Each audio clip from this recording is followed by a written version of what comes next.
नमो बुद्धाय।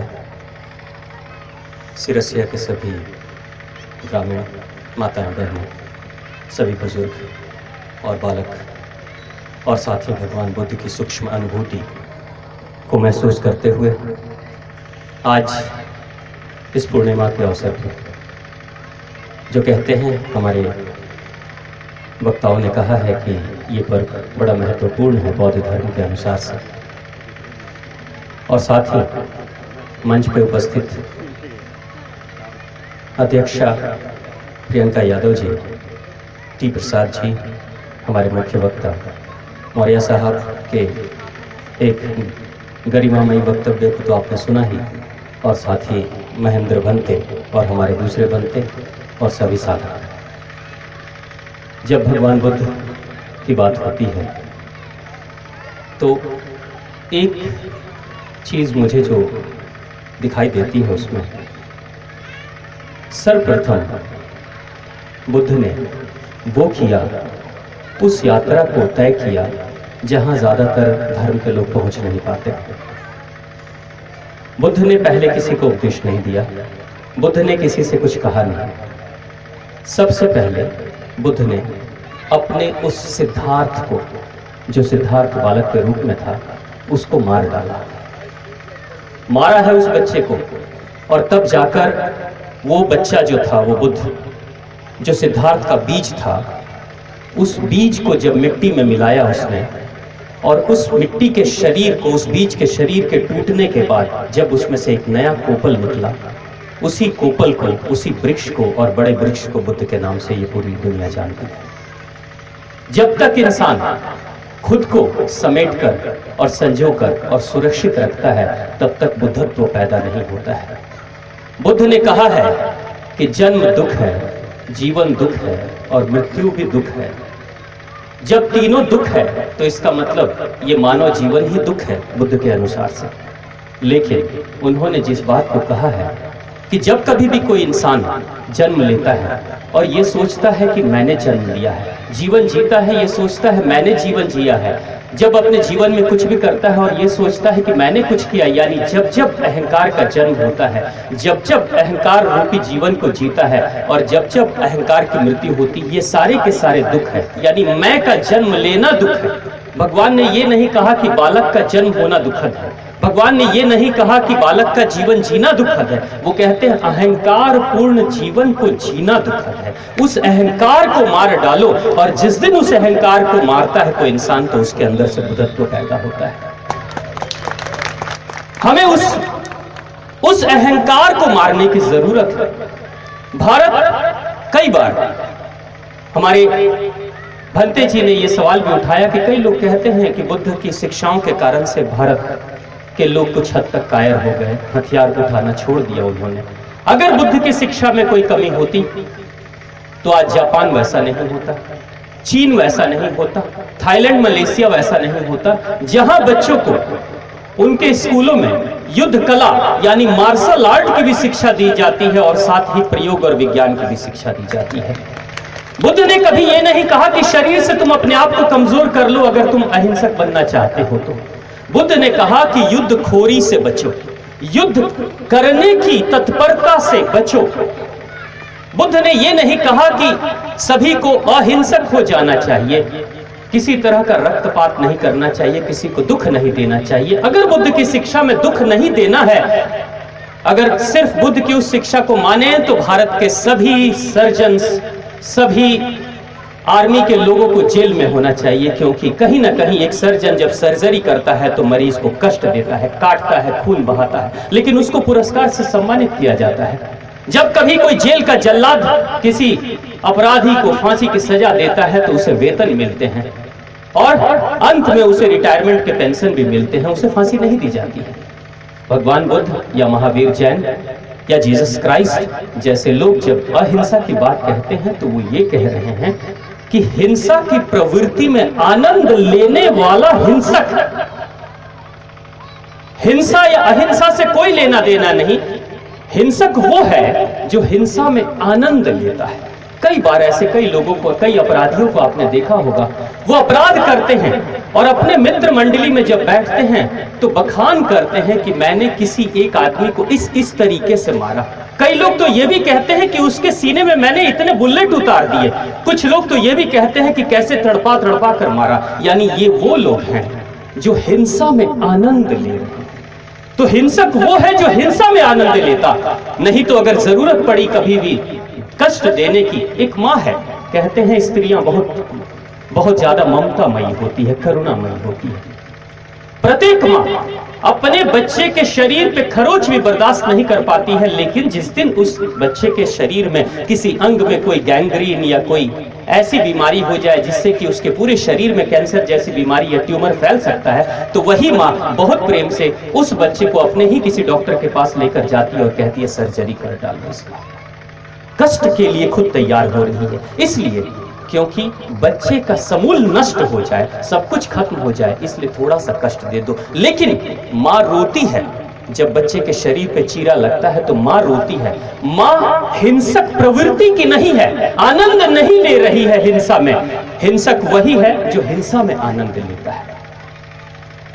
जिस वक्त भारत का स्वर्णिम भविष्य था, जिस समय भारत को विश्व गुरु के नाम से जाना गया, लगभग 2500 वर्ष पहले, दुनिया चाहे जैसी भी हो, इस जगत को बनाने वाले कुछ चंद मुट्ठी भर लोग ही होते हैं। कुछ लोग ही होते हैं जो दीपक बनते हैं और दीपक बनकर अपने आप को मसाल की तरह जलाते हैं और अपने आसपास के क्षेत्र को प्रकाशमान बनाते हैं। जिस वक्त भारत का वो भविष्य था, उस वक्त भगवान बुद्ध थे, महावीर जैन थे, संजय बेलापति थे, प्रबुद्ध कात्यायन भारत में थे। वहीं पे मिस्र में सुकरात थे, प्लेटिनस थे, और चाइना में लाओ त्से थे, कन्फ्यूशियस थे। लगभग गिने चुने 10-12 लोग ही पूरे इस पृथ्वी पे थे जिन्होंने पूरे विश्व का स्वर्णिम भविष्य बुला दिया था। ये वो लोग हैं जो खुद को जलाया, तपाया, अंदर के ज्योत को जलाया। बुद्ध ने एक बात जो कही थी, बुद्ध कहते हैं कि शरीर त्यागने के वक्त उन्होंने बोला था अपने परम शिष्य आनंद से कि मेरे शरीर की पूजा मत करना। सभी धर्मों में जब अंधविश्वास की बातें हम करते हैं तो हम यही कहते हैं ना, हम शरीर की पूजा करते हैं, किसी के चरण की पूजा कर रहे हैं, तो किसी मूर्ति की पूजा कर रहे हैं। लेकिन ये भी एक सबसे बड़ी सच्चाई है कि पूरे विश्व में जितनी मूर्तियां बनी है उसमें सबसे ज्यादा मूर्तियां भगवान बुद्ध की ही बनी है, पूरी दुनिया में, आधी पृथ्वी में। लेकिन ये मूर्ति चीख चीख कर, ये प्रतिमा चीख चीख कर कहती है, कुछ इशारा करती है, लेकिन इस इशारे के तरफ हम नहीं बढ़ रहे हैं। बुद्ध की ये प्रतिमा हर बार दिखाती है कि मैं ध्यान के मुद्रा में बैठा हूं, आंखों को बंद कर रखा है। ये सर के ऊपर जो बाल हैं, ये बालों की आकृति ऐसी नहीं होती है जिस तरीके से ये बनाई गई है। बहुत ही वैज्ञानिक शोध से ये प्रतिमा बनाई गई है और पूरे विश्व में जहां कहीं भी बुद्ध की मूर्ति लगाई जाती है, इसी आकृति में लगाई जाती है। बार बार बुद्ध इशारा कर रहे हैं कि जैसे मेरे अंदर उस सिद्धार्थ के मरने के बाद एक फूल खिला, एक गुलाब का फूल खिला, और वो फूल ऐसा खिला कि उसकी खुशबू दूर दूर तक फैलते चली गई, वैसे ही कभी आप भी जब ध्यान में बैठोगे, गहरे उतरोगे, अपने आप को जानोगे कि मैं कौन हूं, अपनी सोई हुई शक्तियों को जगाओगे, जब ये पूरा ब्रह्मांड तैयार है शक्तियों को देने के लिए।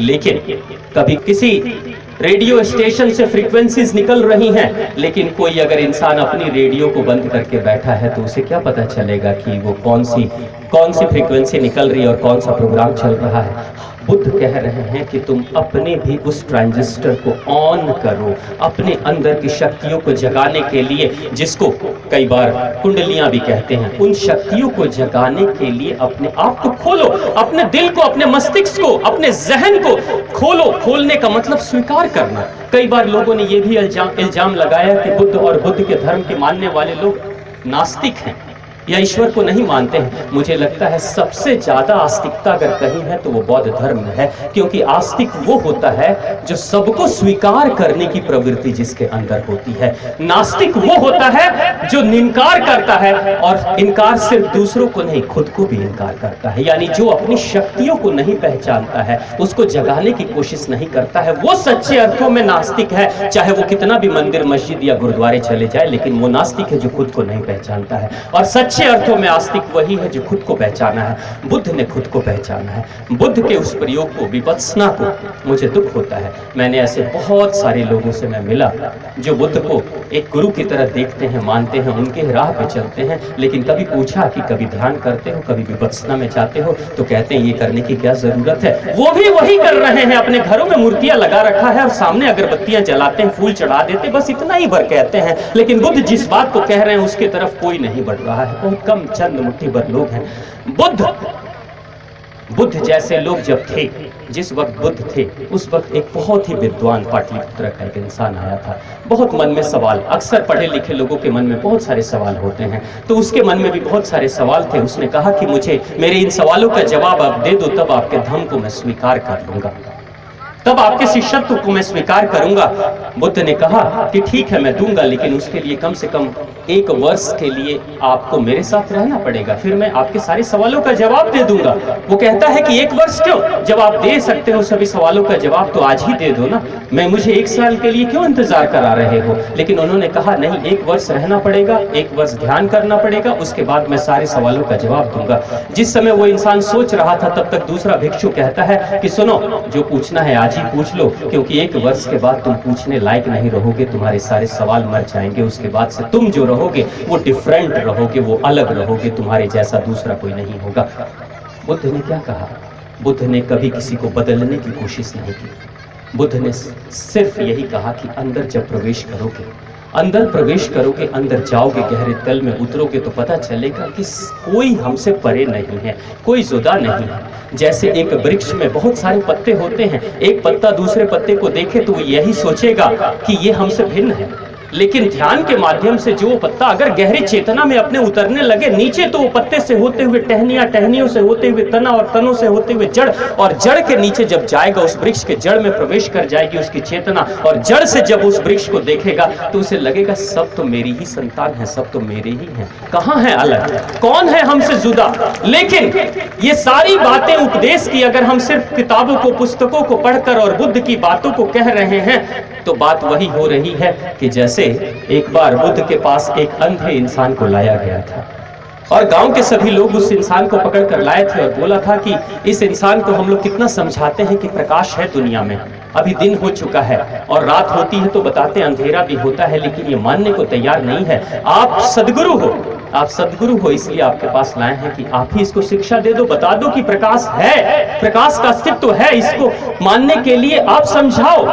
बुद्ध ने कहा कि मैं सदगुरु हूं, लेकिन फिर भी मैं इसे नहीं समझा सकता, इसलिए क्योंकि इसकी आंख में कोई कमी है। इसे किसी वैद्य के पास लेकर जाओ, जिस दिन इसकी आंखें खुल जाएंगी स्वतः अपनी आंखों से प्रकाश देख लेगा, फिर मुझे प्रकाश के उपदेश देने की जरूरत नहीं पड़ेगी। बुद्ध ने लोगों की आंखों को खोलने के लिए प्रेरित किया था। बुद्ध ने सिर्फ कान तक संदेश नहीं पहुंचाया था, बुद्ध ने कहा था कि मैं जैसा हूं, जिस स्थिति में मैं पहुंचा हूं, उस स्थिति में तुम भी आ जाओगे तो स्वतः तुम्हारे अंदर भी वही चेतना जगेगी। लेकिन उससे हम जुदा है।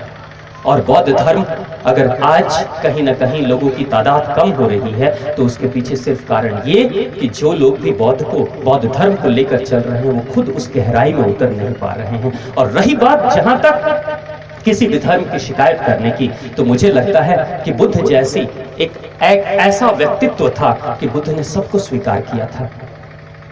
मुझे लगता है कि आज तक विश्व के किसी भी गुरु ने उस हद तक स्वीकार नहीं किया जैसे बुद्ध ने स्वीकार किया। एक महान विराट दिल था बुद्ध का। जिस समय शिष्य की बात हुई, जिस समय लोगों के पास लोगों का एक जमावड़ा आना शुरू हो गया, लोग जब उनके पास आने लगे, तो बुद्ध ऐसे खुले दिल के थे कि उन्होंने किसानों को, मजदूरों को, ज्ञाता थे, वैद्य थे, इतना ही नहीं, चोर, उचक्के, डाकू, वैश्या और सम्राट अशोक जैसे महान महान सम्राटों को भी स्वीकार किया। यानी जिसके हृदय में सबको स्वीकार करने की क्षमता है, वही बुद्ध है। और अगर हम बुद्ध की बातें कर रहे हैं और हमारे अंदर स्वीकृति नहीं है सबको स्वीकार करने की, तो हम बुद्ध नहीं हैं। और अगर हमारे अंदर भी अहंकार अभी तक जन्मा है और अहंकार हम साथ में धो रहे हैं, तो हम बुद्ध से बहुत दूर हैं। एक बार बड़ी विचित्र घटना घटी। चाइना के एक सहस्त्रों बुद्ध के मंदिर में एक चाइना में एक ऐसा मंदिर है जहां हजारों बुद्ध की प्रतिमा लगी हुई है। वहीं पे बुद्ध भिक्षुणी बहुत दिनों के बाद उस मंदिर में जब पहुंची थी तो सुबह प्रार्थना के वक्त में उसकी इच्छा हुई कि मैं जो अपने झोले में एक बुद्ध की प्रतिमा मैं रखती हूँ उस प्रतिमा को निकाल कर उसकी भी पूजा करूं, मैं भी पूजा करूं। और जिस वक्त बुद्ध की प्रतिमा को उसने निकाला था और जब धूप अगरबत्ती जलाया था तब उस महिला ने देखा था कि वो धूप और अगरबत्ती का जो सुगंधित धुआं है वो तो बिखरे चला जा रहा है, वो सिर्फ मेरे बुद्ध तक नहीं जा रहा है, ये सहस्त्रों बुद्ध की जो प्रतिमा है वहां तक वो धुआं चला जा रहा है। तो उस महिला ने एक काम किया कि मैंने अपने बुद्ध के लिए जब जलाया है इस धूप को तो मेरे बुद्ध तक ही पहुंचनी चाहिए। वो बाहर जाती है, एक बांस की छोटी सी बांस जो खोखली थी उस बांस को लेकर आती है अपने धूप के पास और नाक में बुद्ध की प्रतिमा के नाक में उसको सटाती है और जब धुआं जाता है तो बुद्ध की प्रतिमा का मुंह काला हो जाता है। एक भिक्षु कहता है जब कोई अहंकारी इस तरीके से, यानी यहां भी अहंकार है कि मेरा बुद्ध, सहस्त्रों बुद्ध की प्रतिमा खड़ी है लेकिन वो महिला क्या कह रही है, मेरे बुद्ध को ही धूप जानी चाहिए। यानी ऐसा कोई भक्त अगर उस स्तर पे अपने अहंकार को जीवित रखता है तो वो अपने अपने बुद्ध का मुंह काला करते हैं। तो अगर हम बौद्ध धर्म में हैं और अगर हमारे अंदर अहंकार अभी तक जीवित है तो हम बहुत दूर हैं, उससे बहुत दूर हैं। अभी उसके गहरे तल में हम उतरे नहीं हैं, उसको जानेंगे समझेंगे। जब हमारा फूल खिलेगा तो निश्चित तौर से मेरे अंदर तो परिवर्तन होगा, साथ में मेरे आसपास भी परिवर्तन होगा और पूरी दुनिया में परिवर्तन होना शुरू हो जाएगा। आज दुनिया लड़ रही है, आज दुनिया लड़ती है, कभी क्रिश्चियनिटी के नाम पे, कभी इस्लाम के नाम पे, कभी बौद्ध के नाम पे, कभी सनातन धर्म के नाम पे, कभी जैन के नाम पे। लेकिन जरा सोचिए तो इनमें भेद कहाँ है, इसमें भेद कहाँ है? भेद अगर किसी ने है तो लोगों ने परिभाषित कर दिया है अलग अलग तरीके से। हमने कुछ और परिभाषा गठित कर ली है, किसी और ने परिभाषा अलग गठित की है। हमारे उपनिषदों में कहा गया है तमसो मां ज्योतिर्गमया मृत्योर मां अमृत गमया। हे मां, हे ईश्वर, मुझे तम से यानी अंधकार से प्रकाश की तरफ लेकर जाओ, मृत्यु से अमृत की तरफ लेकर जाओ। यही तो बुद्ध भी कहते हैं कि आप दीपो भव, यानी अपना दीपक खुद जलाओ। जीसस क्राइस्ट ने भी तो यही कहा है कि I am the son of God and God is light, वो भी प्रकाश है।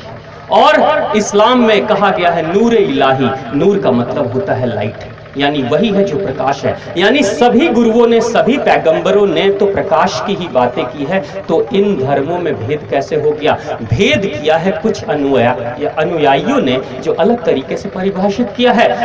बात मुझे याद आ रही है, एक बार एक कुत्ता और एक बिल्ली दोनों मित्र थे, आपस में बात कर रहे थे। बिल्ली कहती है रात में जब सोई थी तो बहुत गहरी नींद आई थी, सपने में मैंने देखा कि मैं स्वर्ग में हूँ। बिल्ली कहती है कि मैं स्वर्ग में थी। तो कुत्ता कहता है स्वर्ग में क्या हो रहा था? बिल्ली कहती है कि स्वर्ग में चूहे ही चूहे बरस रहे थे।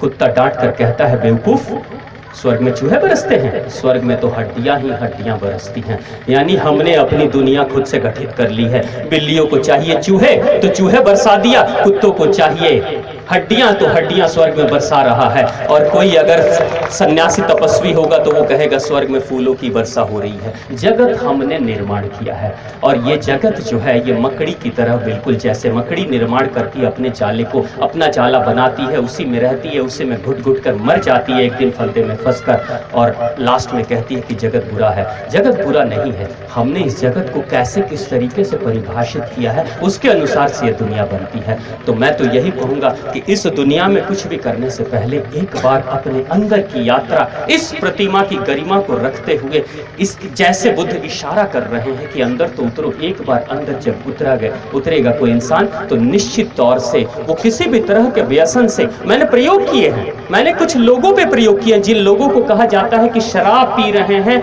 और मदिरा पान कर रहे हैं, धूम्रपान कर रहे हैं, लेकिन उनकी आदतें छूट नहीं रही है, तो उन लोगों को मैंने सिंपली एक ही बात कही कि क्या आप ध्यान कर सकते हो, अपने अंदर उतर सकते हो? तो उन्होंने कहा फुर्सत नहीं मिलती है। मैंने कहा पूरे 24 घंटे में 23.5 घंटे काम कर लो, आधे घंटे भी ध्यान कर सकते हो? तो कुछ लोगों ने तैयार हुए कि हाँ ध्यान करेंगे, और सिर्फ 4 से 5 महीने के ध्यान में सिर्फ आंखों को बंद करके अपने अंदर झांक कर देखने की कोशिश में स्वतः अंदर की आत्मा जब उगती है, जगती है, उसके अंदर की आवाज निकलती है, तो लगता है कि क्यों अपना ही आत्मघात कर रहे हो, क्यों अपने आप को मार रहे हो। जब तक कोई इंसान अपनी आत्मा की आवाज, अंदर की की आवाज को नहीं सुन पाता है, जिसको चेतना कहा है बुद्ध ने, जब तक उस चेतना की आवाज को कोई नहीं सुनता है, जब तक अंदर से वो प्रकाशित नहीं होता है, तब तक किराए के प्रकाश से जीवन कभी प्रकाशित नहीं हो सकता है। हमें तो अपने अंदर के दीपक को जलाना है, आत्म दीपक भरना है। आप सभी अपने अंदर के उस बुद्धत्व के दीपक को जलाएं और प्रकाशित करें, यही मेरी कामना है। धन्यवाद। महाराज जी,